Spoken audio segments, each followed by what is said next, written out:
Hey guys, welcome to another Screen Team right here on KWOC.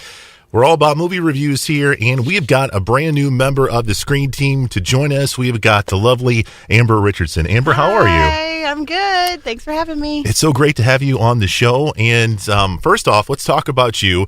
You are a lover of movies, correct? Yes, love movies. What do you like? What are some of the movies that you typically go for? I am kind of weird in that I like movies that make me cry. So I love to cry at the movies. It's one of my favorite things. Really? Yeah.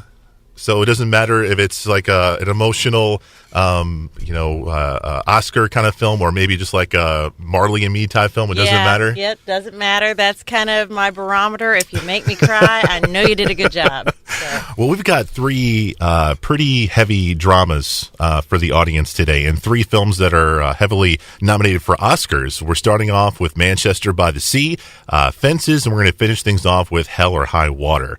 First up, Manchester by the Sea. This is getting a lot of huge acclaim out there, not only for the acting, but also Best Picture as well. Manchester by the Sea, what were your thoughts?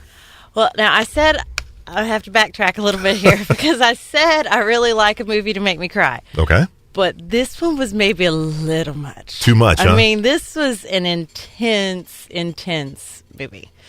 I mean, I don't know how anyone could get out of the theater without crying, even if they're not a crier at movies. So, but it was a really, really good flick. I mean, solidly done. Casey Affleck was amazing.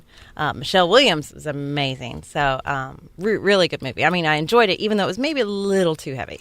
So, what's the basic premise? We've got Casey Affleck. It's up in New England, correct? Yes, yeah. You've got Casey Affleck, so he probably didn't have to work too hard on the accent there, because that's kind of his home base. But, Right.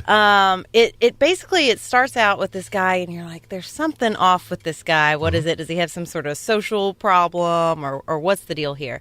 And so the premise of the movie is him finding out that his brother has passed away, and then him having to take care of all of those things that happen, after you have a family member that's died, and he ends up taking custody of his nephew, and so there's the dynamic between the two of them. But then as the movie goes along, you start to realize there's something else behind the story here. There's something going on. Why did he move off? Why is he back? Why doesn't he want to stay? And so a lot of different layers going on with this film. So as the movie goes on, and I don't want to give away the big thing, but you realize that there's something big that's happened in Casey Affleck's character's life that's kind of led to him being the way he is. So interesting. Yeah. I've wanted to see it. I didn't get a chance because I don't think it came to Poplar Bluff. I don't remember it coming to Poplar Bluff. I drove to Cape to see it. See, that's so cool. I went on a Saturday morning at 10 o'clock by myself. Everyone thinks I'm crazy. Yeah.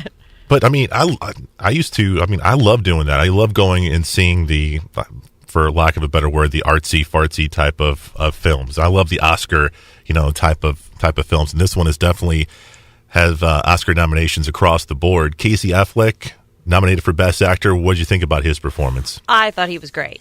I mean, because it didn't seem like he was acting. Like, it felt very, very real. So I think he's a front runner. I mean, deservedly so.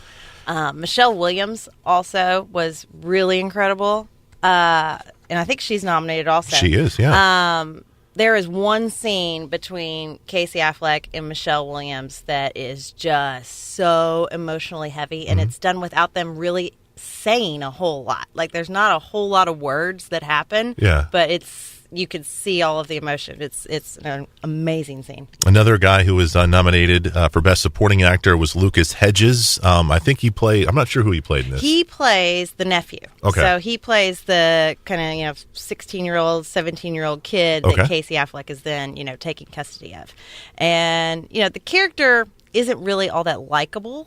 So it's harder to, praise the performance so much because you don't really like the character. I guess he did a good job if you don't like him, he did a good job. He seemed kind of like a bratty kind of 16, 17-year-old kid. So obviously really realistic. So Manchester by the Sea. You saw it in theaters. Obviously, it was an emotional hit for you. Is this a movie that you're going to pop in again? Is this a movie where you can watch multiple times? I probably would not watch this multiple times. I would recommend people seeing it. I wouldn't recommend it to people like my mom. Like, my mom really likes movies where they make her laugh and they make her feel good. She would not enjoy Manchester by the Sea. Yeah. But if you really like strong acting performances and a good story and, getting those heavy emotional feelings, this is the movie for you. Manchester by the Sea. It's a movie that you can find on DVD. Coming up after the break, we're going to review the Denzel Washington film Fences. It's coming your way next on KWOC.